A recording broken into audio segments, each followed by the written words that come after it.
अस्सलाम वालेकुम नाज़रीन। पाकिस्तान की सियासत में 28वीं तरमीम के गिर्द उठने वाला शोर जो चंद हफ्ते पहले सियासी उफक पर एक तेज़ आंधी की मानद छा गया था, अब यकायक मद्धम होने लगा है। अच्छा, बड़ी इंटरेस्टिंग बात इसमें है कि ये शोर उठाया भी हुकूमत ने था और अब इसकी भरपूर तरदीद भी हुकूमती सफ़ों से ही सामने आ रही है। वफाकी वज़ीर कानून का ये दो टोक बयान के 28वीं तरमीम जैसी कोई चीज़ ज़ेरे गौर है ही नहीं, सियासी फ़ज़ा में एक नई बहस को जन्म दे रहा है, जिसकी तायीद वफाकी वज़ीर बाराए पार्लिमानी अमूर तारिक फजल चौधरी भी कर रहे हैं। लेकिन आपको ये भी पता है कि इससे कबल वज़ीर आज़म के मुशीर राना सनाउल्लाह और वज़ीर ममलिकत बराए कानून बैरिस्टर अकील मलिक इस मुजव्वज़ा तरमीम के खदोखाल खुद बयान कर चुके हैं। यही नहीं बल्कि MQM पाकिस्तान और पीपल्स पार्टी के दरमियान इसी तरमीम को लेकर खासी तलखी गर्मा गर्मी भी सामने आई और MQM के कई रहनुमाओं का दावा यहाँ तक था कि तरमीम ना सिर्फ तैयार है बल्कि मंजूरी के मराहिल भी यकीनी अबूर करेगी। बल्कि मेरे ही प्रोग्राम में अपोजिशन लीडर जो हैं सिंध असम्बली में MQM से, उन्होंने बाकायदा ये बात कही थी। ये ऑन रिकॉर्ड और बहुत से TV चैनल्स में, टॉक शोज में अललानी बातें की जा रही हैं। मुस्तफा कमाल साहब जो कि MQM का बाकायदा एक फेस हैं,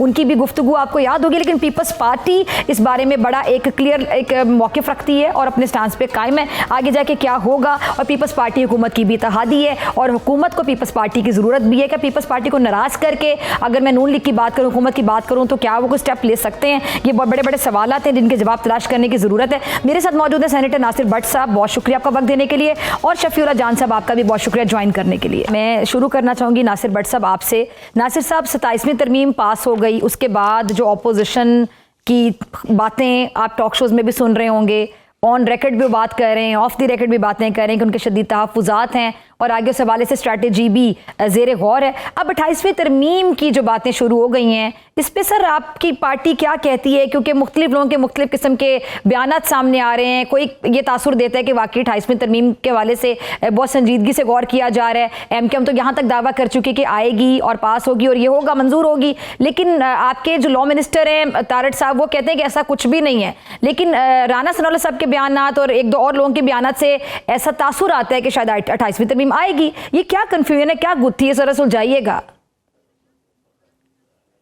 बिस्मिल्लाहिर्रहमानिर्रहीम। देखिए, सबसे पहले ये बात है कि अगर कोई 27वीं तरमीम आ गई, 28वीं भी आ जाएगी, 29वीं भी आ जाएगी, ये पार्लियामेंट का राइट है, आप इसको नहीं ले सकते। जब आपके पास दो ताई अक्सरियत है, हालात के मुताबिक अगर आप कुछ समझते हैं कि किसी कानून में अमेंडमेंट हो तो वो करनी पड़ती है। देखिए, 27वीं तरमीम थी, कितना शोर था। तो मैं तो अब ये एक बात कहूँगा अपने PTI वाले भाइयों से कि जब तरमीम आएगी, अगर आपने उसी तरह चले जाना है और आपने मुखालफत में भी वोट नहीं देनी। देखिए, 27वीं तरमीम थी, उसमें 2 दिन दिए गए सेनेट में, उन्होंने बातें भी की, सेनेट में सब अपोजिशन को टाइम दिया गया। और उसके बाद हुआ क्या कि एक कमेटी बनाते हैं कि उसमें आ जाए, वो नहीं आए। फिर कोई बात होती है, 26वीं तरमीम में भी यही हुआ। तो फिर देखिए, 27वीं में ये हुआ कि मौलाना फजल रहमान साहब ने 4 वोट हमारे मुखालिफ आए। उन्होंने कहा जी हम इसके मुखालफत कर रहे हैं, ठीक है। लेकिन आप बताएं, जो बाकी चीजें थी वो तो हमारे खिलाफ किसी ने वोट भी नहीं दिया अपोजिशन ने। इसका मतलब होता है कि वो हमारे साथ है। यही मकसद है ना, या तो आप मुखालफत करें या हमायत करें। ये बाहर चले जाते हैं, इसका मतलब ये है कि वो हमारे साथ है। और 28वीं तरमीम अगर आती है, सूबों के मुतालिक है या उसका NFC अवार्ड की बात है, कोई और देखे ना, बात यह है कि कोई चीज़ भी अगर अपोजिशन समझती है कि ये चीज़ ठीक नहीं है, वो हमारी रहनुमाई करें। हो सकता है हम उनके साथ उस चीज़ में अमेंडमेंट भी कर लें, जैसे 26वीं तरमीम में की। इन लोगों ने तो दावे भी किए कि जी कुछ चीज़ें तो हमारी हैं जो इसमें 26वीं तरमीम में आई हैं। तो अभी बात यह है कि अगर 28वीं तरमीम आती है और आएगी अगर 28वीं तरमीम, तो इनको चाहिए कि ये उसी तरह पेपर फाड़ के और बाहर ना चले जाएं। शायद ये मैं तो ये समझता हूँ कि इनकी मेहरबानी है, ये बाहर चले जाते हैं तो हमें तरमीम पास करने में कोई मुश्किल नहीं होती। अच्छा, ठीक है शफीउल्लाह साहब, आप लोग जो बाहर चले जाते हैं वो कह रहे हैं कि ये तो आप उन पे एहसान कर देते, तरमीम पास करने में कोई मुश्किल नहीं होती है। आप इस पे क्या कहना चाहेंगे? दूसरा 28वीं तरमीम के हवाले से PTI की जो राय है वो तो अभी से सामने आ रही है। नासिर भट्ट साहब ने चीजें बड़ी आसानी से बयान कर दी है कि ये इस तरह हो जाता है। तो देखिए, जो जहां तक 26वीं तरमीम की बात है या 27वीं तरमीम की बात है, तो इसमें ना मुस्लिम लीग नून के बस में कुछ है और ना ही पाकिस्तान पीपल्स पार्टी के बस में कुछ है। और जहां तक ये बात कर रहे हैं कि हमारी वॉकआउट की, तो हम इस चीज को सिरे से ही नहीं मानते, स्टार्ट से ही चीज को हम अपोज कर रहे हैं, जब एक चीज को हम स्टार्ट से मान ही नहीं रहे, तो उसकी वोटिंग में, राय शुमारी में हिस्सा लेना हमारे लिए, उसके मतलब अगर हम मुखालफत में वोट भी डाल दें तो तब भी ये चीज नहीं रुकी। तो एक चीज को हम बुनियादी तौर पे मानते ही नहीं है तो हम इस चीज का हिस्सा ही नहीं बन जाते। तो लिहाजा आप कह रहे हैं कि वॉकआउट करना बिल्कुल ठीक है, क्योंकि आप जारी बात है क्या कर सकते हैं, आप बेबस हैं। उन्होंने अगर पार्लियामेंट की बात की कि जो पार्लियामेंट का काम है कि 26वीं आए, 27वीं आए, 28, 29वीं, तो ये देखिए पार्लियामेंट जो होती है वो एक ताकत का जो है वो अलामत होती है, वो जमूर का अलामत होता है। जिस तरीके से इन्होंने सदर पाकिस्तान साहब को इस्तिस्ना दिया, तो इस्तिस्ना तो आपने देखा होगा जब खलीफा दोम हजरत उमर अन्हो से 2 चादरों का सवाल हो सकता है, तो इनको इस्तिस्ना कैसे मिल सकता है? दुनिया की कौन सी जमहूरियत में इस्तिस्ना दिया जाता है? ये तो बड़ी अच्छी बात है इस्तिस्ना देना। कोई भी सदर बन जाए, मैं तो सबको कहूंगा कि 2 दिन के लिए सदर आप बन जाए, उसके बाद आपने कत्ल करना है, चोरी करनी है, डाका डालना है, मैंडेट चुराना है लोगों को, या जो भी करना है, तो फिर आपके पास लाइसेंस आ जाता है। तो ये इनके बस की बात नहीं है, क्योंकि ये 17 सीटों पे आके बैठे हुए हैं, मैंडेट इनके पास है नहीं, लोगों की जो जमहूर की ताकत है वो इनके पास नहीं है, ये बैठाए गए हैं, ये डमीज हैं। ठीक है भट्ट साहब, आप इस पे अगर कुछ कमेंट करना चाहें, साथ ही ये जो अभी 28वीं तरमीम के हवाले से जो आपको लगता है कि जो नए सूबे हैं वो वाकई बनने चाहिए, क्योंकि एमकेएम का तो स्टांस बड़ा क्लियर है, पीपल्स पार्टी का सख्त रद्दअमल भी आपके सामने है और पीपल्स पार्टी इस बात के लिए बिल्कुल अग्रीड नहीं है। 18वीं तरमीम को जो खत्म करने की बात की गई, मुस्तफा कमाल साहब ने बड़ा कैटेगोरिकली प्रेस कॉन्फ्रेंस में बात की थी कि 18वीं तरमीम फिर आप खत्म समझें, उस पर भी उनका बड़ा रिएक्शन आया है। तो पंजाब हुकूमत की अगर बात की जाए, नून लीग की बात की जाए, तो आप लोगों का फिर क्या मौकिफ होगा? क्योंकि पीपल्स पार्टी भी आपकी इत्तेहादी है, उनके इत्तेहाद की वजह से आप लोग हुकूमत में, आप लोग पीपल्स पार्टी को भी नाराज नहीं कर सकते। नहीं देखें, बात है अभी इन्होंने एक बात की, अभी 27वीं तरमीम आई, उस पर तो अपनी जो इत्तेहादी जमातें थी उनके साथ हमारी 4 दिन डिबेट होती रही, उसमें से कई चीज़ें जो पीपल्स पार्टी को पसंद नहीं थी या मुस्लिम लीग नून उस पर। अच्छा मेरी बात तो सुन ले ज़रा प्लीज़। तो उसमें कई चीज़ें, या जैसे अभी हम कह रहे हैं 28वीं में आएगी, जो बल्दियाती जो बल्दियात के हवाले से जो बात है, इसके लिए क्या तय किया गया कि अगर 28वीं तरमीम में हम इन चीज़ों को ठीक करके जो सब सियासी जमातें जो इत्तेहादी हैं उनके उनमें इत्तेफाक होगा तो होगा। मैं ये कहता हूँ कि आप कहते हैं जी हम प्रेशर में कोई तरमीम पास करते हैं, तो आपका कौन सा, आपके ऊपर कौन सा प्रेशर है कि आप उसकी मुखालफत में वोट भी नहीं देते? फिर आप किसके साथ मिले हुए हैं? मौलाना फजल रहमान ने 4 बंदों ने मुखालफत की, वो लिखा गया, आप मुखालफत करते हैं वो लिखा जाता, आप कहें जी हम इसके हक में वोट नहीं देते। आप, ये बात है कि जो बेहतरी की चीज़ होती है वो की जाती है। अगर अभी देखें 18वीं तरमीम में जो हुआ था, सूबों के जो इख्तियारात हैं, ये तो एक लिखा गया था कि इसमें इख्तियारात कम नहीं होंगे, ज़्यादा हो सकते हैं। अगर अब सियासी जमातें सारी इत्तेहादी बैठ के, इंक्लूडिंग पीपल्स पार्टी है, मुस्लिम लीग नून है, एमकेएम, सारी जमातें हैं, अगर कोई बेहतरी की तरफ जाते हैं, सब उसमें इत्तेफाक करेंगे तो होगा। कोई भी चीज़, आप मुझे एक चीज़ बताएं जिसमें इत्तेफाक बगैर कोई, वो 2 अक्सरियत आपके पास है जो पार्लियामेंट में और सारी इत्तेहादी जमातें एक पेज पे हैं, तो ये जरूर बिल पास होगा। आप ये वादा कर लें कि आप फिर इसी तरह भाग ना जाएं, आप अपनी आप मुखालफत करके वोट उसमें दे दें उसके खिलाफ, या जब कमेटी बनती है तो उसमें आप आते नहीं। तो इसके लिए हम आपसे यही कहते हैं अभी जब भी वाले मामले से जरा आगे जाते हैं। शफीउल्लाह जान साहब, मुझे जरा ये बताइएगा कि वज़ीर केपीके के इलाके में मुनशियात के कारखाने हैं, पीटीआई के लोग उस धंधे में मुलव्विस हैं, मुनशियात के धंधे में, ऐसा कहना इख्तियार वली खान साहब का। आप इस पर क्या कहना चाहेंगे? क्योंकि आपकी पार्टी के कुछ लोग जारी बात है इस पर रिएक्शन दे भी चुके हैं, उनका रद्दअमल आया भी है, लेकिन आपका इसमें क्या कहना है? क्योंकि आप तर्जुमान है केपीके गवर्नमेंट के। इसके साथ साथ ये जो वज़ीर केपीके ने एक ख़त लिखा है, और मरियम नवाज साहिबा किस तरह आप लोगों की मदद कर सकती हैं, जो जेल में मुलाकात नहीं होने दी जा रही, फिर उस्मा बुखारी साहिबा ने भी इस पर खुलकर बात की, पंजाब हुकूमत की तरफ से उसका रद्दअमल आ रहा है। मरियम नवाज साहिबा, आपको क्या लगता है कि कैसे मदद कर सकती हैं?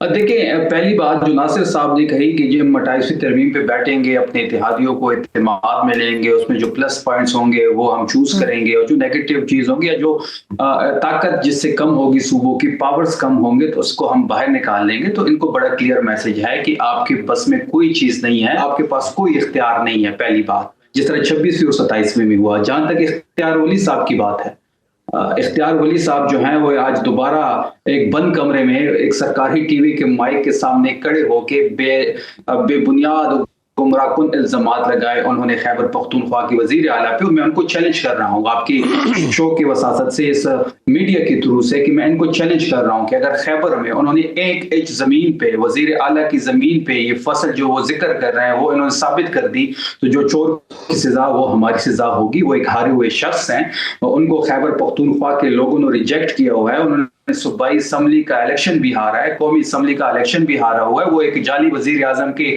जाली कोऑर्डिनेटर है। इससे पहले भी मैंने चैलेंज दिया था और आज दोबारा आपके शो में उनको चैलेंज दे रहा हूं कि कैमरे लेके आए, अपने एंकर पर्सन उनकी मर्जी के लेके आए और वहां पे चलते हैं और वहां पे पूछेंगे कि ये जो फसल की बात कर रहे हो, और जहां तक खैबर पख्तूनख्वा की बात है तो इससे बड़ी फसल तो बलूचिस्तान में काश्त होती है। ओपीएम कैपिटल के नाम से टेलीग्राफ का जो एक आर्टिकल आया था, तो बलूचिस्तान पे ये बात क्यों नहीं कर रहे? बलूचिस्तान में किसकी हुकूमत है? बलूचिस्तान में इसके पास है।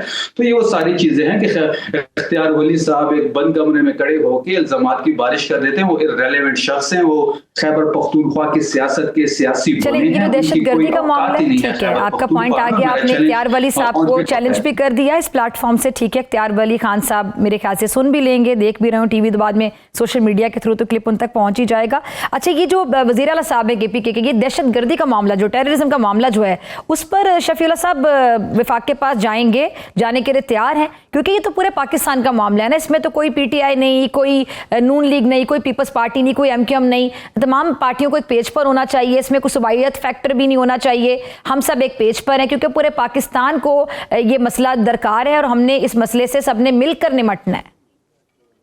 बिल्कुल, खैबर पख्तूनख्वा की हुकूमत को जो सबसे बड़ा चैलेंज दरपेश है वो यहाँ पे सिक्योरिटी कंडीशन है, यहाँ पे अमन अमान की सूरत हाल है।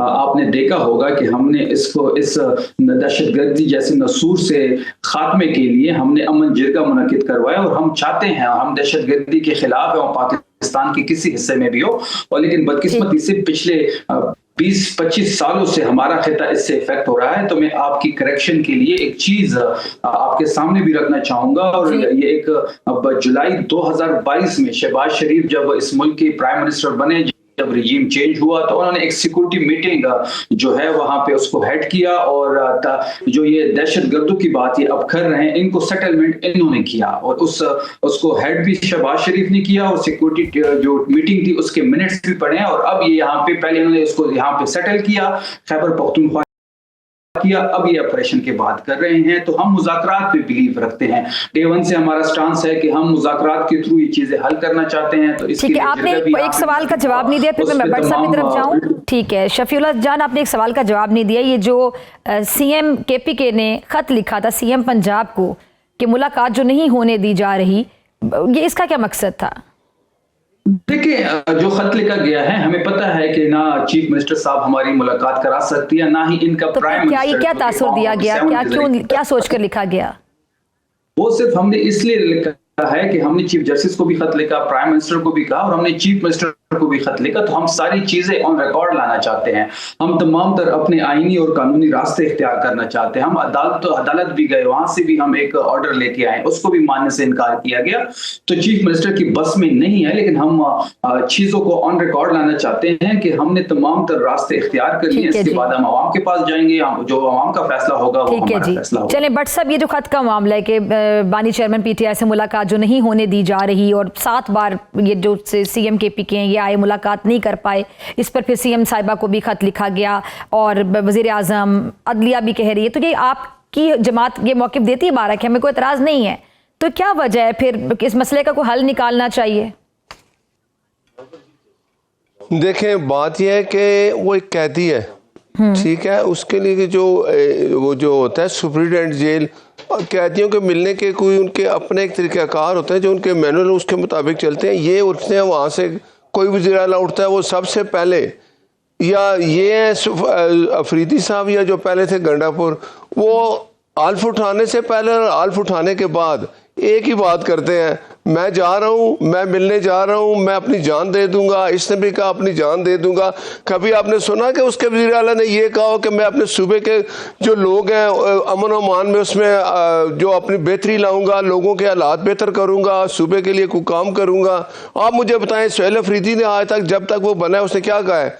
मैं आ रहा हूं, मैं मिलने, मैं छोड़ूंगा नहीं, मैंने हर तरीका इख्तियार किया, मैं पूरा लाओ लश्कर लेके आऊंगा। ये अपना तरीका बदलें, सोच बदलें। देखिए एक जमहूरी तरीका है, आप जाएं, इनके आपस में कितने ग्रुप है मुझे बताएं। वो अकरम राजा कहता है जो जनरल सेक्रेटरी है कि जो मैं नाम लिख के दूंगा वो जाएंगे, लेकिन इमरान खान ने जिसको मिलना होता है वो मिल लेता है। उसकी बहनें भी मिल गई हैं, वो फरा जो अपना क्या नाम है बुशरा बीबी हैं, उनकी फैमिली उनसे आके मिल जाती है। ये वहाँ जाते ही सिर्फ इसलिए है कि वहाँ हमने मीडिया से बात करनी है, वहाँ हमने तकरीर करनी है। ये इनका रवैया है। रवैया जो आप चेंज नहीं करेंगे तो ये वही है जो आके कहता था मैं आ रहा हूँ, मैं छोड़ूंगा नहीं, क्लाशनकोफ हाथ में लेता था वो गंडापुर, आखिर वो पहाड़ियों से भाग जाता था कि मैं बड़ी मुश्किल से रास्ता निकाल के आया हूँ। इनका तरीका ये अगर ऐसा ही रहेगा तो फिर आप मुझे बताएं क्या हम क्या करें? जब ये क्लाशनकोफ और असला लेके आएंगे मिलने के लिए तो क्या हम अपनी आवाम को इनके आगे छोड़ देंगे? ठीक है, जो मर्जी करो, लॉ एंड सिचुएशन की जो बात है वो उसको ठीक करना होता है, ये कानून को फॉलो करें। हाई कोर्ट ने कहा राजा वो क्या अकरम राजा जो है उसने हाई कोर्ट में लिखा जिनके नाम मैं दूंगा वो मिल सकते हैं, तो सुलेमान अकरम राजा साहब। अब वो फिर कहते थे जी इसका मैंने नाम दिया, ये कैसे जाके मिला है, फलां कैसे मिला है। इनको वहां मिलने नहीं जाने होता, ये रोज वहां जाके बैठते हैं। अपना रवैया बदलें, सोच बदलें पाकिस्तान की बेहतरी के लिए। जैसे आपने कहा कि दहशतगर्दी हो रही है, मुलाकात नहीं होने देनी चाहिए। नहीं, इनकी मुलाकात होगी अगर ये जाएंगे, ये मुलाकात के लिए जाते ही नहीं, ये उस तरीके से जाते हैं लाहौर लश्कर मुलाकात बानी चेयरमैन पीटीआई से आपका क्लियरली ये मौका इनकी नियत मुलाकात की नहीं होती। आप देखें ना, एक सेकंड सुने, बात सुने। अब सुहेल अफरीदी ने कहा था मैं अपनी काबीना नहीं बनाऊंगा जब तक मिलूंगा नहीं, उसने बना ली बगैर मिले। क्यों बनाई? बात यह है कि इनकी तो बातें होती हैं, ये वो अगर नहीं मुलाकात होने दी जा रही तो वो काबीना ना बनानी चाहिए। नहीं देखे ना, मेरी बात नहीं समझी, ऐसे दावे करते हैं। फिर उन्होंने 7 दफा कोशिश भी तो की ना। जी चलें, ठीक है, नहीं कोशिश करें। ये देखें ना, अदालत इसमें इन्वॉल्व है, हाई कोर्ट इसमें इन्वॉल्व है। ये जो बंदे नाम देखें, इन्होंने एक दफा कहा जी हमें इजाजत मिल गया फलां से मिलने की, वो इन्होंने झूठ बोला, वो इजाजत। नाज़रीन, आपसे मुलाकात होगी इस शॉर्ट ब्रेक के बाद। वेलकम बैक नाज़रीन। दुनिया की सबसे बड़ी जमहूरियत का दावेदार भारत एक बार फिर अपने ही प्रोपेगेंडे के बोझ तले दब गया है। अमेरिका के कमीशन बराए बैनुल-अक़वामी मजहबी आजादी ने साल 2025 की रिपोर्ट जारी करके न सिर्फ भारत के हिंदुत्व चेहरे से नकाब नोच डाला बल्कि आलमी ताकतों को भी खबरदार किया कि जनूबी एशिया का ये मुल्क अब महज सियासी इंतहा पसंदी का नहीं बल्कि रियासती सरपरस्ती में मजहबी दहशतगर्दी का मॉडल बन चुका है। ये रिपोर्ट किसी दुश्मन मुल्क का लबो लहजा नहीं है बल्कि दुनिया के उस मुल्क अमेरिका की आवाज है जो आलमी इंसानी हुकूक का सबसे बड़ा अलमबरदार होने का दावा करता है। इस रिपोर्ट ने हकीकत पूरी दुनिया के सामने आया कर दी कि मोदी सरकार ने भारत को जमहूरियत नहीं बल्कि हिंदुत्व की वहदत में ढालने का फैसला कर लिया, जहां आइन से लेकर इंसाफ तक हर चीज का मरकज सिर्फ एक चीज है, गैर हिंदू शहरी को ताबे रखो, खामोश रखो या फिर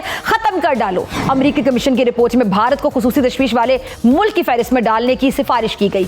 ऐसी फहरिस्त जिसमें वो ममालिक शामिल किए जाते हैं जहां पे रियासत खुद मजहबी जुल्म का जरिया बन चुकी है। ये तजवीज़ कोई मामूली कदम नहीं बल्कि ये ऐलान है कि भारत की मजहबी इंतहा पसंदी अब सिर्फ अंदरूनी मसला नहीं रहा बल्कि आलमी सतह पर मजहबी हुकूक के लिए संगीन खतरा बन चुकी है। रिपोर्ट के मुताबिक हिंदुत्व नजरिए के तहत 2014 से मजहबी आज़ादी को मुकम्मल तौर पे तबाह किया जा रहा है। मोदी और बीजेपी हुकूमत की पॉलिसियां अब इंतखाबी सियासत नहीं बल्कि नस्ली और मजहबी बर्तरी के एजेंडे की मुकम्मल तकमील है। 2024 में भारत मजहबी आज़ादी के हवाले से बदतरीन साल से गुजरा। कत्ल, जलाओ घेराव, हजूम के हाथों इंसाफ और रियासती इदारों के जरिए जुल्म की नई मिसालें कायम हुई। अमेरिकी कमीशन की रिपोर्ट के मुताबिक भारत ने मजहबी अक़लियतों के खिलाफ जो कानूनी जंग शुरू कर रखी है वो जदीद दौर के कानूनी फाशिज्म की बदतरीन मिसाल है। रिपोर्ट तफसील से बताती है कि किस तरह से अगर हम बात करें यूएपीए या फिर एफसीआरए और इंसदादे दहशतगर्दी कवानीन को इस्तेमाल करके मुस्लिम कारकुनों, सिख रहनुमाओं, ईसाई पादरियों,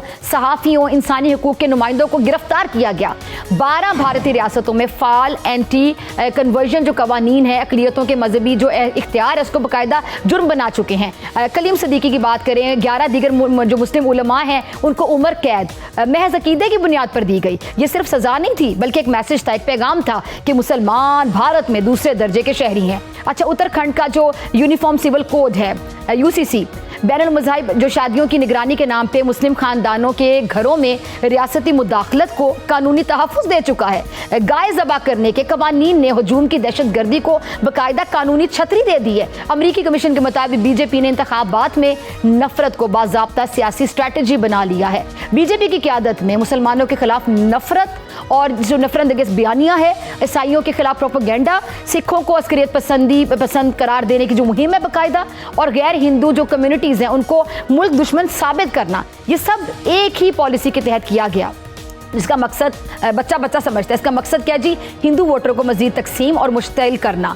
जनवरी 2024 की अगर बात की, जिसमें राम मंदिर के फ़तह ने सिर्फ एक मंदिर नहीं खोला बल्कि इसने भारत में तशद्दुद के नए दरवाजे खोल दिए। अमरीकी कमीशन की रिपोर्ट के मुताबिक 6 भारतीय रियासतों में मंदिर के इफ्तिताह के फ़ौरन बाद मजहबी तशद्दुद भड़क उठा और ईसाई खानदानों पे हमले, मसाजिद को निशाना बनाना, घरों को जलाना, ये सब जश्न का हिस्सा समझा गया। अफसोस के साथ ये वो भारत है जिसने बाबरी मस्जिद गिराने के सानिए को तारीखी इंसाफ कहा था। आज राम मंदिर की आड़ में पूरे मुल्क को मजहबी जंग का मैदान बना दिया गया है। रिपोर्ट में मणिपुर का जिक्र जो है वो एक रियासती नाकामी नहीं है, बल्कि एक रियासती आप कह लें कि मिली भगत के तौर पे ये चीज़ भी सामने आई, बुरी तरह से एक्सपोज हुई है। जो कबायली क्रिश्चियन कम्युनिटी है उनका कत्लेआम, औरतों की बेहुरमती, घरों की तबाही बर्बादी, इसके अलावा इबादत गाहों पे हमले, ये सब मुनज़्ज़म सोचे समझे तरीके से हुआ और मरकज़ी हुकूमत ने खामोशी इख्तियार कर ली। अमरीकी कमीशन की रिपोर्ट के मुताबिक भारत ने जुल्म का मॉडल अब बाकायदा एक्सपोर्ट करना भी शुरू कर दिया है, और वो भी सोची समझी साजिश के तहत। यानी बैरून मुल्क जो सिख कारकुनों की निगरानी,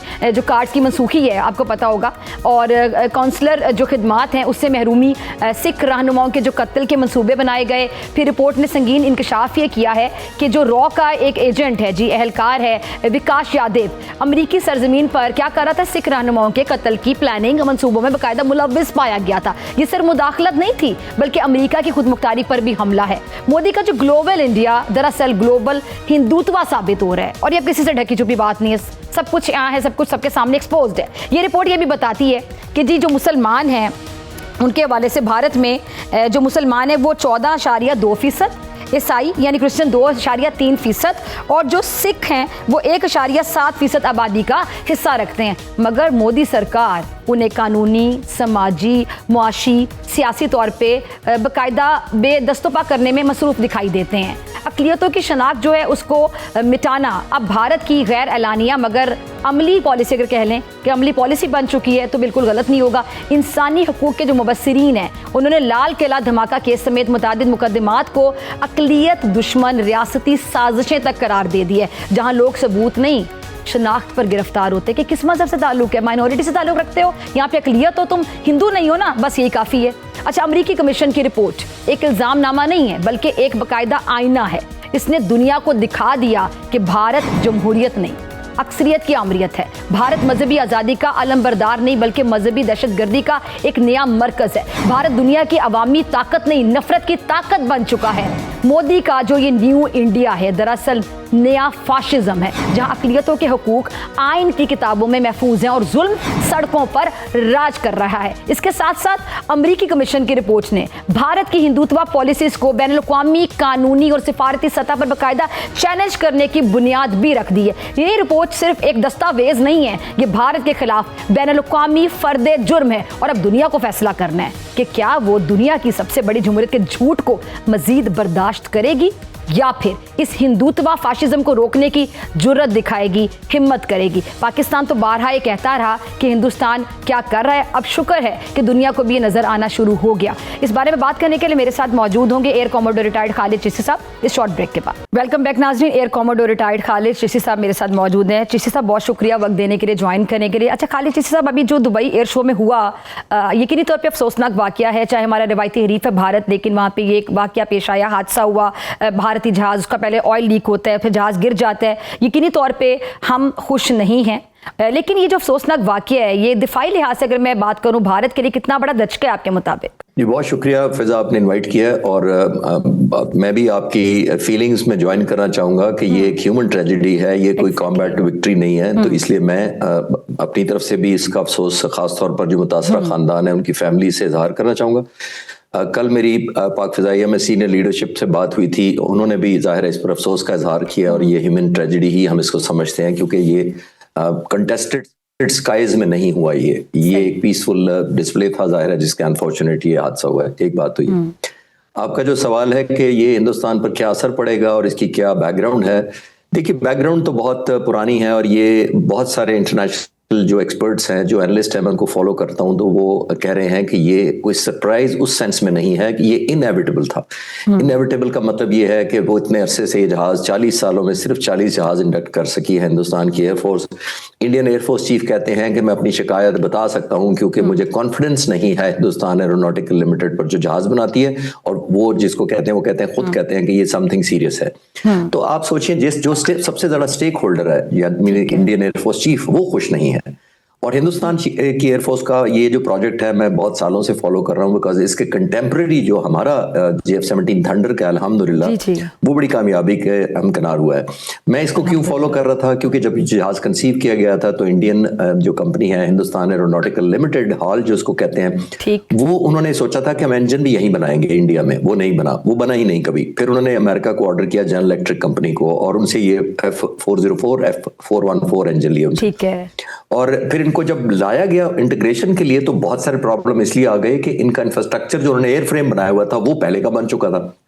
कंपैटिबिलिटी इशू आए, फ्लाई बाय वायर क्या है, इलेक्ट्रॉनिक्स क्या है, वेपन इंटीग्रेशन क्या है, थ्रस्ट और बाकी चीजों की टेक्निकल चीजें हैं, बहुत ज्यादा शायद आपके व्यूअर्स को मैं बोर नहीं करना चाहूंगा, लेकिन नॉन कंपैटिबिलिटी रही।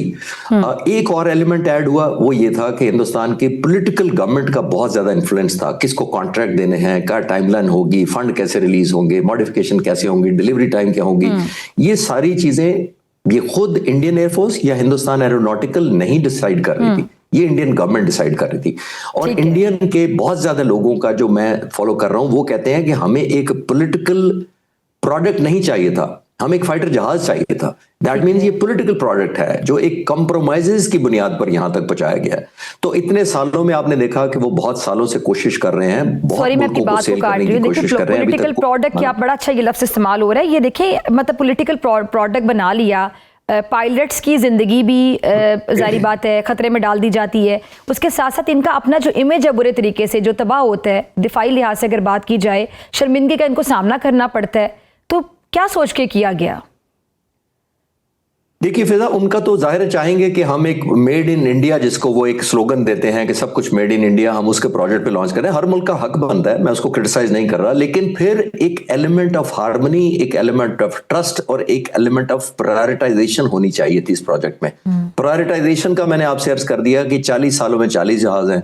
सुलर एक बेस है, ये श्रीलंका के बॉर्डर के पास है, हमसे कोई 1,500 किलोमीटर दूर है। वहां पर ये जहाज पूरे मई के कॉन्फ्लिक्ट में रख दिए गए, 2 स्क्वाड्रन जो इनके तेजस के ऑपरेट करते थे टोटल। दैट मींस उनको कॉम्बैट के काबिल नहीं समझा गया। जहाज जो 40 साल से बनाया जा रहा था, और 40 साल का एक नेगेटिव और एस्पेक्ट है जो मैं जरूर हाईलाइट करना चाहूंगा। देखिए, ये जो फाइटर जहाज होते हैं, ये मजमुआ होता है डजन्स ऑफ कंप्यूटर्स का, यानी उसमें ऑटोमेशन होती है, फ्लाई बाय वायर्स होते हैं, वेपन कंट्रोल होता है, फायरिंग होती है, बहुत सारी चीजें होती हैं जो कंप्यूटर बेस्ड होती हैं।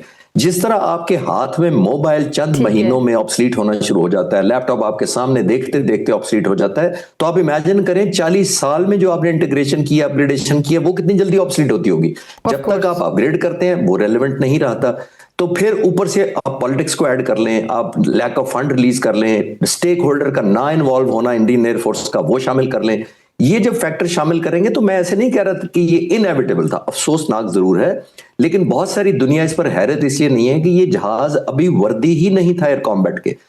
मैं खुद फ्लाइट सेफ्टी कोर्स कर चुका हूँ एयरफोर्स में, एक्सीडेंट इन्वेस्टिगेशन कर चुका हूँ, इस तरह के ऑब्वियसली पासेस और ड्यूटी मैं भी कर चुका हूँ लो लेवल एरोबैटिक्स की। हमें इसमें गलती की गुंजाइश ही नहीं होती है। जहाज को आपने अपने आप को भी सुपर फिटनेस रखनी होती है और जहाज को लिमिट्स तक ऑपरेट करना होता है। दैट मींस तभी आप इंप्रेस करते हैं जमीन पर खड़े हुए जो डिसीजन मेकर्स होते हैं, एयरफोर्स चीफ्स खड़े होते हैं, डिफेंस मिनिस्टर जमीन पर थे, हजारों लोग जमीन पर वॉच कर रहे थे, लाखों लोग स्क्रीन्स पर वॉच कर रहे थे। तो आपने इंपैक्ट बनाना ही तब होता है कि जब आप ऐसी लिमिट्स तक जहाज को अपने दिखाते हैं कि वो आपसे इंप्रेस हो जाए और मुतासिर होकर आपको ऑर्डर करें कि जहाज की मैन्यूवरेबिलिटी बहुत अच्छी है, रेट ऑफ क्लाइंब बहुत अच्छा है, टर्न रेट बहुत अच्छा है, इसकी स्टॉलिंग स्पीड बहुत अच्छी है, बहुत सारी चीजें जो वो कंसिडर करते हैं वो यहाँ मुजाहरा करना होता है। और अफसोसनाक बात यही आपने देखा कि eight the end of the day बजाय मुजाहरा कहीं टेक होम पॉजिटिव होता, उनको बिल्ड करता उनका इमेज, उनको कारोबार मिलता, वो एक डिसअपॉइंटमेंट और शर्मिंदगी के बायस हुआ। ह्यूमन लॉस सबसे ज्यादा हुआ ऑब्वियसली, जो कि और ज्यादा तकलीफ दे। ठीक है, यकीनी तौर पे। अच्छा, अभी आप मेड इन इंडिया की बात कर रहे थे, तो जो मेड इन फ्रांस है राफेल, तो जारी बात है राफेल तैयारे की नाकामी सामने आई, चाहे वो इंडियन पायलट उड़ा रहा था, तो वो तो जारी बात है अभी तक सफाइयाँ दे रहे हैं। तो अमेरिका के बाद अब फ्रांस ने भी इस बात की बाकायदा तस्दीक की कि पाकिस्तान भारत के दरमियान होने वाली झड़प थी मई में, उसमें जो भारतीय राफेल तैयारे थे वो पाकिस्तानी फ़ज़ाइया के सामने मुकम्मल तौर पर ढेर हो गए, नाकाम हो गए। साथ ही वो सफाई भी दे रहे हैं, एक किस्म की जस्टिफिकेशन भी दे रहे हैं। जारी बात है उनका प्रोडक्ट है, उस पर जब बात आएगी तो वो अपनी जस्टिफिकेशन देने का हक रखते हैं। खालिद साहब आप बेहतर समझ सकते हैं। तो वो ये कहते हैं जी, फ्रांसीसी नेवल बेस एयर बेस के जो कमांडर हैं, उन्होंने कहा कि मसला राफेल में नहीं था, मसला यानी जो मेड इन फ्रांस तैयार है उसमें नहीं था, मसला जो असल खराबी थी भारतीय पायलट की जो कमज़ोर तरबियत कह लें कि उनकी ट्रेनिंग सही नहीं थी या उनकी जो नाकिस महारत है उसमें प्रॉब्लम था। देखिए फिजा, आमतौर पर ये इंप्रेशन दिया जाता है कि वो एयरफोर्स किसी काम की नहीं है, उनको फ्लाइंग नहीं आती, वो इनकॉम्पिटेंट है। मैं हमेशा इससे डिसएग्री करता हूँ। इंडियन एयरफोर्स को मैं इतने अरसे से एज अ राइवल भी जाहिर है एक जानता था, उस वक्त भी जो मुझे जानने मेरी ऑब्लिगेशन थी, मेरा मुकाबला होना था उनसे, और अभी भी मैं as a student of air power उनको बहुत पढ़ता हूँ। ये बड़ी प्रोफेशनल एयरफोर्स है। हम ये इंप्रेशन लोगों को ये देने की कोशिश कर रहे हैं कि शायद ये कोई बहुत अफ्रीका का सबसे छोटा मुल्क था, जहाज हवा में आए, हमने बटन दबाया मार दिया। ऐसा नहीं था। यहाँ पे एक लीडरशिप होती है जो डिजाइन करती है टैक्टिक्स, हमें उनकी कमजोरियों को करना होता है। पाक फिजाइया 3 सालों से एंटी राफेल ट्रेनिंग कर रही थी। सिर्फ ये स्क्वाड्रन जो था कॉम्बैट कर रहा था, फाइटिंग कर रहा था, कोई आर्मी की सपोर्ट, कोई समंदर पर सपोर्ट, कोई लैंड ऑपरेशन नहीं करता था। ये आपको वीकनेसेस ढूंढनी पड़ती हैं। माइक्रोस्कोप की तरह इतना अरसा नीचे रखा गया इस जहाज को 3 साल तक। पाक फिजाइया की लीडरशिप के पॉइंट ऑफ व्यू से, इन फाइटर पायलट से मैं मिलकर आया था, मैंने डॉक्यूमेंट्री बनाई थी अपने यूट्यूब चैनल के लिए, मैं सारा दिन गुजार कर आया था। इनोवेशन थी, एक इंटीग्रेशन थी, खुद पर एतमाद था, एक एलिमेंट ऑफ अर्जेंसी थी, एक अश्योरेंस थी कि हमने जब मुकाबला करना है आउट नंबर्ड लड़ना है। तो ये नहीं होता कि 85 जहाज हवा में लड़ रहे हों और कई मिनट तक कंटेस्टेड रही लड़ाई, कोई शूटिंग नहीं किसी को मिली, इसका मतलब है they were fighting well. The only thing is कि कोई एलिमेंट तो पाक फिजाइया ने दिखाया है अपनी स्किल की वजह से, अपनी ट्रेनिंग की वजह से, अपने ट्रस्ट की वजह से, जिसने इनको आउटबीट कर दिया। तो at the end of the day take home war trophy कोई नहीं उनको मिल सकी, ये बहुत बड़ी बात है और इसका क्रेडिट पीएफ को ज्यादा जाना चाहिए। और आमतौर पे हम ये ऐसा समझते हैं कि शायद उनकी नाहली की वजह से पाक फिजाइया को विक्ट्री मिली। तो I think there is a disconnect बीच में, जो मैं हमेशा ये कहता हूं कि बहुत मेहनत की गई होगी पीस टाइम में। मैं खुद इंडस्ट्रियल एक्सरसाइज पिछले साल हुई थी 2024 में, 26 मुल्क हिस्सा ले रहे थे। पाक फिजाइया के ऑपरेशनल बेस पर मैंने पूरा दिन गुजारा था इन्हीं पायलट्स के साथ। ये तो 70 जहाजों के खिलाफ प्रैक्टिस कर रहे थे। तो जाहिर है, आई एम श्योर, मुझे उम्मीद थी कि इनको फिर सरप्राइज नहीं लगा होगा उस दिन भी, अल्हम्दुलिल्लाह, क्योंकि ये पीस टाइम में इस तरह की प्रैक्टिस करते हैं। तो आपने वॉर लाइक सिनेरियो और नियर कॉम्बैट सिचुएशन में पायलट्स को एक्सट्रीम सिचुएशन में डालना होता है। अब इस सवाल को मैं इस तरह पूछ लूं, विक्टोरियस निकलते हैं। चिश्ती साहब आपने बताया, ट्रेनिंग के हवाले से बताया, अगर अब मैं भारत की बात कर लूं तो क्या उनके पायलट्स उस तरह ट्रेनिंग नहीं कर रहे थे? उनके पायलट्स को राफेल भी नहीं उड़ाना आया, तो कहीं ना कहीं महारत में, स्किल में, ट्रेनिंग में, किसी जज्बे में, किसी चीज़ में तो कमी आई होगी। और बैक टू बैक मैं अफसोस के साथ ही कहूँगी, जाहिर बात है जिसका नुकसान होता है, अब जो पायलट जान से गया या उससे पहले भी जब ऐसे हादसा पेश आते हैं, चाहे वो आपके रिवायती हरीफ भारत के में हो रहे हों, तो जाहिर बात है हम अफसोस कर सकते हैं, इंसानियत का तकाजा भी ये है। लेकिन जो बैक टू बैक इस तरह के वाक़यात पेश आ रहे, पहले मुझे याद है MiG-21, जिसके बारे में ये लोग अक्सर इस तरह की बात भी करते थे कि जी जो MiG-21 में बैठता है उसकी बेगम तो बेवा हो जाती है, क्योंकि ज़ाहिर बात है MiG-21 भी गिरता है और पायलट भी जान से जाता है। तो उसके बाद फिर राफेल की तरफ गए, जदीद टेक्नोलॉजी के जहाज़, तो वो भी अगर गिर जाते हैं तो कहीं ना कहीं आप मानते हैं कि इनकी ट्रेनिंग में, तरबियत में कोई प्रेशर है वहाँ पे? क्या वजह है कि पायलट्स ट्रेंड नहीं रहे, या ये बाकी हादसात इनमें इजाफा हो रहा है? ये बहुत अच्छा सवाल है फिजा। देखिए, बिल्कुल आपकी बात ठीक है कि कहीं ना कहीं डिस्कनेक्ट है। मैं डिस्कनेक्ट 2 फ्रंट पे आपको अर्ज कर देता हूँ कि कहाँ मेरी नजर में कहाँ डिस्कनेक्ट है। पहला डिस्कनेक्ट ये है कि डेफिनेटली फाइटर जहाज राफेल बहुत अच्छा है, इंडिविजुअल पायलट्स भी उनके अच्छे हैं। इशू आ रहा है कि आया एक टीम की तरह वेल कोऑर्डिनेटेड ऑर्केस्ट्रेट किया उन्होंने, आया उन सब की जो जमीन पर एयर डिफेंस कंट्रोलर बैठे थे, वेपन कंट्रोलर बैठे थे, हवा में फाइटर पायलट थे, पीछे एयरबोर्न अर्ली वार्निंग थे, कोई सैटेलाइट से इनपुट आ रही थी, इनका किल पिक्चर एक था सबका या नहीं था? पाक फिजाइया का था। यहां हमने आउटबीट किया है अपनी इंटीग्रेशन से, मल्टी डोमेन ऑपरेशन, ये मुख्तलिफ डोमेन्स में जो जहाज ऑपरेट कर रहे हैं हमने उनको जेल किया as one fighting force. That's number one फर्क जो है। अब राफेल इंडिपेंडेंटली स्क्वाड्रन बहुत अच्छा होगा, बहुत जबरदस्त प्रैक्टिस करते होंगे, SU-30 का स्क्वाड्रन भी बहुत अच्छा होगा। खुद उन्होंने इंटीग्रेट कैसे हुआ, वहां उनकी कमी मुझे नजर आती है। और दूसरा जो आप विडो मेकर कह रही हैं, मैं उसका अर्ज कर देता हूं डाटा। ये 1960s में ये जहाज इंडक्ट हुआ था, MiG-21। Over the period of almost 60 years इस जहाज 850 जहाज हिंदुस्तान एयरफोर्स ने इंडक्ट किए हैं अपनी एयरफोर्स में। 850 400 क्रैश किए उसमें से। 400 में से 200 पायलट अपनी जान से गए। हवा में नहीं सिर्फ पायलट गए, जमीन पर 30 सिविलियन भी मारे गए। ये मैं डाटा इसलिए आपको बता रहा हूं कि यही एक वजह है, उसमें भी इसी तेजस जहाज की कंट्रीब्यूशन है इतने एक्सीडेंट्स में। क्यों? क्योंकि जब 40 साल पहले ये तेजस कंसीव किया गया था तो इसने MiG-21 को ग्रेजुअली रिप्लेस करना था। वहां 850 आहिस्ता आहिस्ता आहिस्ता सितंबर में आकर आखिरी 45 जहाज भी ग्राउंड कर दिए गए MiG-21, क्योंकि विडो मेकर था या फ्लाइंग कॉफिन था। तेजस सिर्फ 40 जहाज मिले हैं 850 के अगेंस्ट इंडियन एयरफोर्स को। तो जब इतना बड़ा वैक्यूम होता है तो इंडियन एयरफोर्स ने पर्टिकुलरली क्या किया, एडहॉकिज्म किया, शॉर्टकट्स मारे, टाइम पासिंग का प्रोजेक्ट किया कि चलो ये टाइम गुजारे, हमें जहाज मिलने वाले हैं तो इसको स्किप ओवर कर लेते हैं। एडहॉकिज्म किया। जब आप फाइटर फ्लाइंग को एडहॉकिज्म नहीं कर सकते, एक कंप्यूटर मेरा खराब हो जाता है तो वो खराब होकर यहीं बैठा रहेगा, ना मेरी जान लेगा ना किसी और को तबाह करेगा। फाइटर जहाज ना खुद सिर्फ जाता है, फाइटर पायलट साथ लोगों को भी ले जाता है और आपका इमेज भी साथ ले जाता है। तो ये कॉम्बिनेशन हुई है। उन्होंने वैक्यूम को फिल ही नहीं किया तेजस से। और तेजस से क्यों नहीं किया, वो एक अलग हम बात कर सकते हैं कि पोलिटिकली मोटिवेटेड था, स्टेक होल्डर इन्वॉल्व नहीं थे, और जाहिर है मैंने जैसे कहा डिपेंडेंसी इतनी ज्यादा थी इनकी आउटसाइड एयरफोर्स जो पॉलिसी मेकर थे कि फैसले कहीं और से होते थे। तो जिसमें मतलब किसी पायलट की, एक पायलट की भी जान कितनी कीमती होती है, तो यानी इनके लिए मैटर ही नहीं करता था कि जाने जाती रहे, जहाज गिरते रहे, कोई फर्क नहीं पड़ता था इनको। जी आप बिल्कुल ठीक कह रहे हैं कि उनको प्रायोरिटाइज करना पड़ता है, लीडरशिप पे डिपेंडेंट होता है कि मैंने जाने। पायलट बहुत मुश्किल से बनते हैं, ये तो सीनियर पायलट थे, विंग कमांडर, हाई परफॉर्मर थे। और बाय द वे ऐसी इवेंट्स के लिए ये पूरे मुल्क की नुमाइंदगी, पूरे ऑलमोस्ट पूरी एयरफोर्स के I am sure 1500-2000 fighter pilot होंगे, तो उनमें से एक पिक हुआ, तो खालिद साहब इसका मतलब वन ऑफ द बेस्ट होंगे ना। ये तो नहीं, अब तो ये ऑन रिकॉर्ड भी, ठीक है, अब तो ऑन रिकॉर्ड भी ऐसी चीजें सामने आ रही हैं। मुझे याद है इनके एक टॉक शो में एक खातून का क्लिप बड़ा वायरल हुआ था, उसके बाद भी ऐसी बहुत सी चीज़ें, क्योंकि आपको पता है सोशल मीडिया का दौर है, लोग अपनी राय का इजहार करते हैं कि जी एक खातून कहती हैं कि जी भारतीय सेना में मैं अपने दूसरे बेटे को नहीं भेजूंगी, क्योंकि इनके भारतीय सेना के हवाले से भी कुछ चीज़ें सामने आती थी कि जूते नहीं होते इनके पास, मेडिसिन नहीं होती, बहुत सी चीज़ें आपने देखा होगा। इस पर काफ़ी ज़्यादा फिर लोगों ने इस चीज़ को एक्सपोज किया, हाईलाइट किया वहाँ पे भी। और अब ये जिस तरह इनके भारतीय तैयारे जिस तरह बार बार गिर रहे हैं, तो जो इनकी भारत की जो लोग हैं, आवाम है, जनता है, वो अपने बच्चों को भारतीय सेना में नहीं भेजना चाहते। It's a fact. देखिए डॉक्टर साहब, सॉरी मैं साथ ऐड करना भूल गई, वहाँ पे रेजिग्नेशंस भी बहुत ज़्यादा, रिजाइन भी बहुत ज़्यादा आ रहे हैं। और इसमें एक ये भी तासुर सामने आता है कि वहाँ भी सारी बातें इंसानियत रखने वाले लोग हैं, उनमें बहुत से लोग, कश्मीर में जो जुल्म हो रहा है, जहाँ पे भारतीय फौज को नाफिज किया हुआ है, कुछ वहाँ पे फौज में, सेना में ऐसे लोग हैं जो उसके खिलाफ हैं, उस जुल्म के जो किया जा रहा है। देखिए फिजा, जब भी आप फौज में आते हैं ना तो आप मुल्क की खिदमत के लिए आते हैं, एक एलिमेंट ऑफ प्राइड होना चाहिए। जब आपके एयरफोर्स चीफ कह रहे हैं कि मुझे वक्त पर जहाज नहीं दिए जाते, मैं मायूस हूं, जब मैं साइन करता हूं कॉन्ट्रैक्ट तो मुझे पता होता है कि कॉन्ट्रैक्ट मुझे टाइम पर डिलीवरी जहाजों की नहीं मिलनी, एक एलिमेंट ऑफ बेबसी आपको नजर आ रहा है।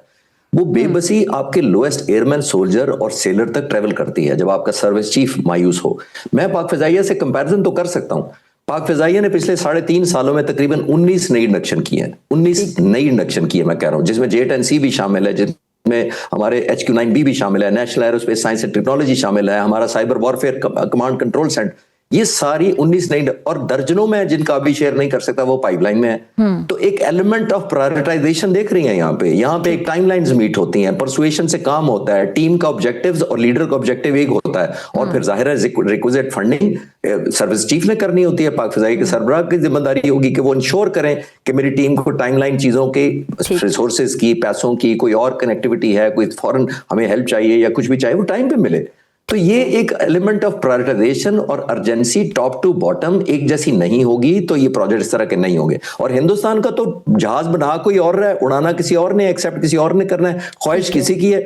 मैं तो हमेशा से कहता हूं कि तेजस इनकी ख्वाहिश के मुताबिक मिला ही नहीं है इनको जो ये चाह रहे थे, तो चाहे जितना मर्जी उड़ा ले, अभी एक्सीडेंट नहीं है। अभी पिछले साल भी इनका 2024 मार्च में भी एक एक्सीडेंट हुआ था, फॉर्चुनेटली उसमें पायलट बच गया था। हमने लेकिन ये कहना कि ये कामयाब जहाज है बड़ा मुश्किल मुश्किल है क्योंकि दुनिया नहीं मान रही इसको। ठीक है, चलें सर, आपकी मौजूदगी का फायदा उठाते हुए मैं जरा एक और टॉपिक को भी टच करना चाहूंगी। इंडिया से ही है कि वहाँ पे जमीयत उलमा हिंद के जो सदर है मौलाना अरशद मदनी, उन्होंने मोदी हुकूमत पे, बीजेपी गवर्नमेंट पे खुलकर तनकीद की है, क्योंकि आपको पता है वहाँ पे मुसलमानों, ना सिर्फ मुसलमानों, जैसे कि इंट्रो में भी बता रही थी, वहाँ पे जितनी भी माइनॉरिटीज़ हैं, खास सिख हैं, खा वहाँ पे क्रिश्चियंस हैं, सब सफ़र कर रहे हैं, कोई उर्दू वाला, कोई अंग्रेज़ी वाला, इसके बाद पैसे हैं अंग्रेज़ी वाला सफ़र करके वहाँ से अमेरिका, बरतानिया, कनाडा चला जाता है, और जो नहीं कर पाता फिर वहाँ पे वो अंग्रेज़ी वाला सफ़र करता है। अभी उन्होंने कहा है कि जी बड़ी तनकीद की, उन्होंने कहा कि आज के दौर में अगर बात की जाए, एक मुसलमान न्यूयॉर्क का मेयर बन सकता है, एक मुसलमान लंदन का मेयर बन सकता है, लेकिन अगर इंडिया की बात की जाए तो वहाँ पे मुसलमान किसी यूनिवर्सिटी का वीसी भी नहीं बन सकता, वहाँ पे वाइस चांसलर भी नहीं लगा सकते उसको। तो ये जो वहाँ पे अक़लियतों के साथ इतना नारवा सलूक हो रहा है, जिसपे पाकिस्तान तो बारहा आवाज़ उठा रहा है, अब तो ये रिपोर्ट्स भी आना शुरू हो गई हैं सर, दूसरे ममालिक ने भी मानना शुरू कर दिया है, अमेरिका, बरतानिया, बड़े बड़े ममालिक इस बात को मान रहे हैं कि वहाँ पे जो फाशिज्म हो रहा है, वहाँ पे जो अक़लियतों के साथ जो सलूक किया जा रहा है, कश्मीर के हवाले से भी रिपोर्ट्स आ रही हैं, बैनुल-अक़वामी इंटरनेशनल मीडिया ने भी अब इस बारे में बात करनी शुरू कर दी है। तो आपको लगता है कि भारत का वो चेहरा जो बहुत अरसे से हम दिखा रहे थे दुनिया को, इसमें कहीं ना कहीं पाकिस्तान की भी कामयाबी है कि दुनिया ने अब मानना शुरू कर दिया कि हाँ भारत क्या कर रहा है?